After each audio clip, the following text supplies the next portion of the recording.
ಕನ್ನಡದಲ್ಲಿ ಗಾದೆ ಇರೋದು, ಹುಟ್ಟ ಹುಟ್ಟ ಅಣ್ತಮ್ಮಂದ್ರು ಬೆಳಿತಾ ಬೆಳಿತಾ ದಾಯಾದಿಗಳು ಅಂತ. ಒಂದು ತಾಯಿನಲ್ಲಿ ಹುಟ್ಟಂತ ಒಂದು 4 ಜನ ಮಕ್ಕಳನ್ನೇ ಒಂದು ಮೆಂಟಾಲಿಟಿ ಇರಲ್ಲ. ಅದೇ ತಂದೆ, ಅದೇ ತಾಯಿ, ಅದೇ DNA. ನಿಮಗ್ ರೋಷ ಇದ್ರೆ ಅವನಿಗೂ ಅಷ್ಟೇ ರೋಷ ಇರುತ್ತೆ. More so when the Y chromosome has prevailed over the X.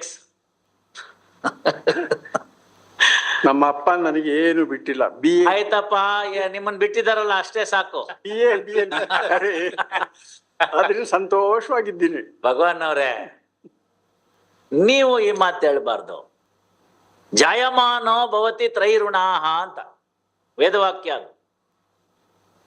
ಈ ಭೂಮಿಗೆ ಬರ್ತಾ ಇದ್ದಂಗೆನೆ ಒಬ್ಬ ವ್ಯಕ್ತಿ ಹುಟ್ಟಾ ಇದ್ದಾಗೇನೆ 3 ಋಣಗಳನ್ನ ತೆಗೆದುಕೊಂಡು ಹುಟ್ಟಾನೆ. 1 ದೈವ ಋಣ, 2 ಋಷಿ ಋಣ, 3 ಪಿತೃ ಋಣ ಅಂತ. ಅದು 4ನೇದೊಂದು ಮಾಡ್ಬಿಟ್ಟಿದ್ದೀನಿ ನಾನು. ಎಲ್ಲ ಓಪನ್